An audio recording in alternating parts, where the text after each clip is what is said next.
Welcome back. I'm Larry. So tonight we're working on my 351 Cleveland again, so let's jump into it and get started. So as you can see, I'm in the process of getting my pistons ready to go. So I'm in the process of fitting and filing my rings as necessary. So this time around, I am filing my rings, and it's because these pistons here, they come with instructions just like this. And so in the instructions, they tell you, all right, they tell you all about it and everything you need to know, but this is right here what we're talking about today. So, hyperprotective pistons require an increase in ring end gap of 40% on the top ring only. The second oil ring can use factory recommended end gaps. Failure to do on the top one can cause breakage if on the top one only. So this is the example they give you, top ring example, factory minimum recommended gap, 16, 40% increase in gap. Due to 16 thousandths times the 40%, which gives, I think, about, what was it, like 6,500, I think is what it was. Then you want to plus that to the 16 thousandths, which gives you the 22 thousandths inch, which is actually, when I did the math, was actually like 22 and a half thousandths. So I'm gonna gap on mine at like probably 24 to go a little bit bigger, because a bigger ring gap will not hurt you. So, and they said on the second gap, like I said, you can use the stock if you want. Well, on these Hastings rings, I have noticed that they are tighter in this engine than they were the last one. Most of them were like 13 thousandths, 14 thousandths. So I'm gapping all of mine. I haven't done the 8th one yet because I'm doing it as an example. But this is what I've got so far. On the ring gap, see, I'm gapping all my second rings at 20. The stock specs for a Cleveland is 10, or all Ford old V8s is 10 to 20 thousandths. So technically this is still within the stock range. The second one is like a 20, 21, 20, 20, 20, 20. And I try to shoot for 20 for every single one of them. And then the top ring gap, like I said, I'm gonna do 23, 24 to give a little bit of extra leeway on it, just to make sure that it will not cause any problems in the future. Another thing that I did is every ring that I did has a home. So in other words, like this is cylinder number 5. I would file this ring. I'm working on the second ones right now, obviously. So I'd file the ring, get it down to 20 thousandths in this bore, take the ring out of this bore, put it on number 5 piston. So it has its home. You see, it's already installed. And I did that for every single one. So, you know, number 6 went on number 6 piston, number 7 went on number 7 piston, and so on. And that way we know for a fact that the ring that I file to that bore is going to stay with that bore, so it will stay the same. There's no, I didn't like check it in this cylinder and put it on number 7 piston. That doesn't make sense. I kept it to that piston, to that cylinder. So like I said, I got me a ring filer here. I picked this one up on Amazon for about $25, I think, $25, $30, whatever it was. Good unit, works great. Little hand crank, so I'm never gonna have to worry about it wearing out, and it's been great so far. All right, so first thing that I like to do that I've discovered that works well is I like to take me a very fine hand file, and I'm going to lightly run over the edges of these rings, just like so. You don't want to take any material away. What I've noticed with doing that is it smooths out any rough edges right here, to where it helps keep from digging into the cylinder wall. So as you can see, I've already done one side. Let's see if you can see it. Get you some better light here. So I haven't really done this side yet. You can see the before, how it's got like a black finish all the way around. And then you want to be able to just see like a shiny line where you knock it off. Like I say, you're not taking material off really. You just want it nice and smooth to a touch where there's no super sharp edges. And that way it'll just help make a smoother ring. So I'm gonna do this other side now.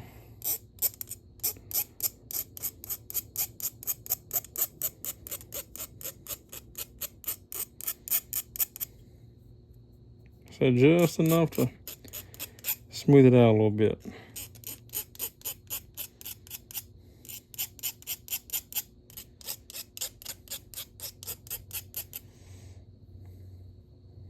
Okay.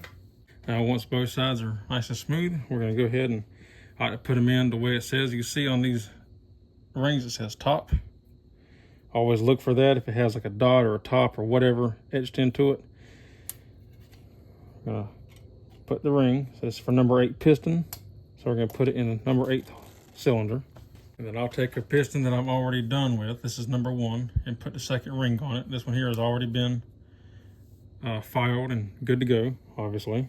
We're gonna put it in here, push that ring down until the ring on the piston hits the block, so we know we pull it out, it's dead even all the way around. Now we can grab our filler gauge. So from what I've been noticing, like I said, I want 20 on these, but from what I've noticed on all these rings, every one of them's been like 13 to 15 thousandths on these. So here, I just happened to grab the 14 first. We'll try the 14. And it's very snug going in there. All right, so we're gonna try a 13. Don't know how well you can see that. 13. And you see how it slides in there. Yeah, that's pretty good. So that's 13. I mean, it's pretty good in the sense of how it feels. That's a 13. So we're gonna pull this back out and we're gonna file it. I got our ring filer here. I'll put it in here, and the way I've been doing it is I've always been grinding this side of it, because you only grind one side, not both. So I just been grinding this one side only. I put the top on the top, obviously, up against, let it rest up against the pins, rotate it till this side touches the wheel. Keep my fingers on it to apply a light pressure going into it, making sure that it stays flat on the tops. And now we're gonna sit here and we're gonna count how many revolutions that I do. So since it's about 13 thousandths, I think about 25 will be a good start to see where it's gonna go. 1, 2, 3, 4, 5, 6, 7, 8, 9, 10, 11, 12, 13, 14, 15, 16, 17, 18, 19, 20, 21, 22, 25. So once you count your 25 revolutions, or however many, it takes, I grab my file and I'm gonna lightly just touch the edges up on this again, all the way around it until they're nice and smooth, and then we'll go check it in the block again. All right, the same process. Make sure top is facing up. We're gonna, we're gonna start it into the, I have not been doing this the whole time. I guess I'm camera shy today. All right, so start it into the block like that. Push it down till the ring sits. So I'm gonna try, I don't know how well you can see that. I'm gonna try a 19. Ain't quite there yet. Try an 18, 17, 16,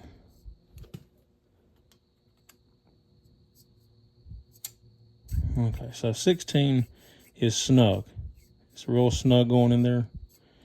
So it's basically 16, call it 15, because I said that's snug.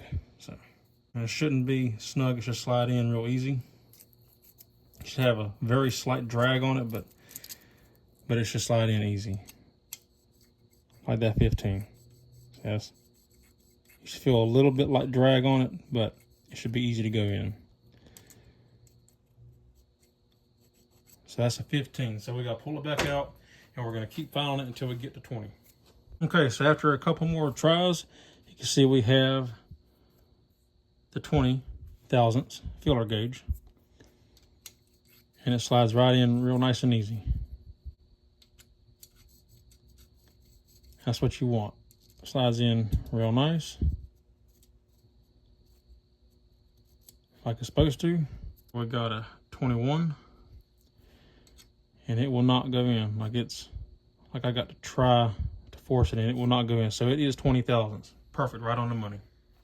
So as you can see, it takes some trial and error. So this is, I said it's a tedious process. It's a very slow, tedious process, and you gotta do this like, well, they said top ring for sure, without a doubt. But, and they did say you can, it says right here, what is that? It says second and oil ring can use factory recommended end gaps. Can, as in you can go bigger. And so the oil rings, I kept them stock because you can't really file oil rings. They're not as crucial or as important. They're important, but they're not that serious on ring gap. The second ring and the top ring, especially the top ring, definitely want to have plenty of clearance.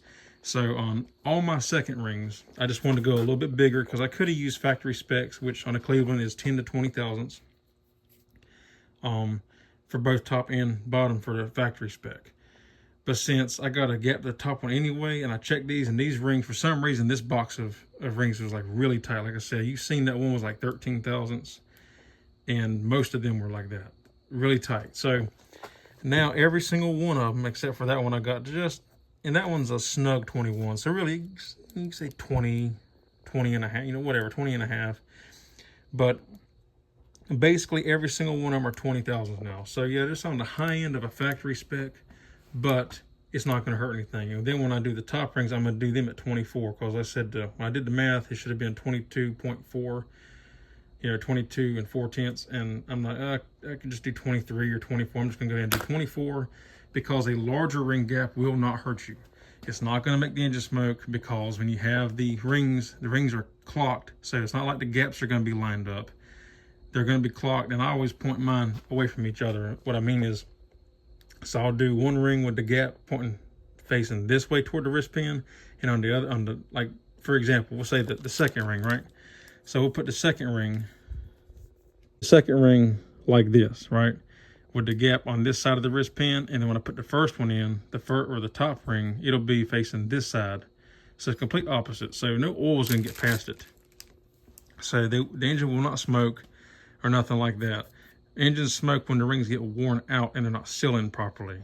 The gap really has nothing to do with that to a point. So you can have bigger gaps, and some race engines even have 30,000, 35,000. This is not a race engine, but so 24 thousandths ring gap will not hurt a thing. It's going to be plenty good enough. So we're going to go ahead and get this one. This ring is good to go. Install it on the piston, and then we can get the top rings done the exact same way. Alrighty guys, we are completely done with the piston ring. So every single ring has been filed to fit a specific cylinder and a specific piston. So here are my readings. I meant to show the top ring, and I got to the last one and I was excited to get it done. So I forgot to film it before finishing it, before taking it out and putting it back on the piston. But all the rings are installed. I don't want to take it back off. So here's my readings though. So my ring gap, like I said, based off my math, with the paper they sent, it needed to be a 22 and 4/10. I got the top ones at 24. The second ring, they said you could have used stock specs, which for a Cleveland is 10 to 20 thousandths. I got them at 20, just to be on the safe side. So here are my readings. The top rings are all 24, except for the number 7. I got a little bit more carried away. It's 25, which is fine, a little bigger, it's all right. And then the second one, every one of them is a 20. Except for the second ring. I got a little carried away on that one and got 21. So everything looks good. This is great. And I tell you what, I don't know what it is with this pack of Hastings rings, but they were tight. I mean, they were really tight. Like every one of them, I'll give them credit, they were consistent, because every one of them was like 12, 13 thousandths tight for the gap. So I mean, they were all about 12, 13, so they're pretty consistent, but they're way too low. But at least now they're installed, and we are done with this part, and now we can get ready to install the pistons into the block, and I'm excited. I can't wait. So the last thing I want to talk about is, so before somebody comments it, because there's information out there that if you look this up, sometimes they'll tell you to get the second ring bigger than the top one. That is only for forged pistons. On hypertectic pistons, as it said in the instructions right here, increase your top ring by 40% only. The bottom one, the second one, can run stock specs. So always do whatever your piston manufacturer recommends. You want to look at your ring installation kit, and that's something else. Always make sure that when you install these, you see on this top one, there is no markings. There's no There's no dot, there's no top or anything like that on it. So the top ring does not matter which way it flips on this one. But if you look on the second ring, it did matter. It had top written on it. Right there, you can see it right there. So I always look at that because some top rings could have a mark or a dot. These didn't, so it doesn't matter. But I always go based off your piston manufacturer and what they recommend for your piston ring gap. And so that's why I did it like this. I could have kept the stock gap, but like I said, these were so tight anyway, I wanted to increase it just to be on the safe side. Alright guys, well, that's all there is for that video. And that's how you do it. Like I said, you just got to take your time on it. Don't rush it. And like I said, this time around, you know, the first time I built the engine, that other engine, I just checked all the rings in the same cylinder because I didn't worry about gapping them and all, even though I probably should have anyway. I didn't worry about it. This time around, since I wanted to gap them, I made sure each one had a home. You know, gap it in whatever cylinder, gap match it basically, match it to the cylinder that it's going to be ran in. Just, you know, it's a lot better system that way. So yeah, but like I said, just take your time. It's slow, it's tedious, and take you several hours, you know, depending on how fast you go and how far you got to grind them. But it's worth it in the end. Every little detail counts. So yeah, but said you can do it. Pick that thing up on Amazon, and unless you already have one, and then now you're home free. You're good to go. So that's all there is for this video. If you like the video, give me a thumbs up. I'd appreciate it. If you're not subscribed, consider subscribing. I'd appreciate it. If you want to become a member, you can now do that. Link is in the description. And if you have any questions, comments, concerns, leave them in the drop box down below. And that's all there is for this one. So until next time, I'll see y'all on the next one. Take care.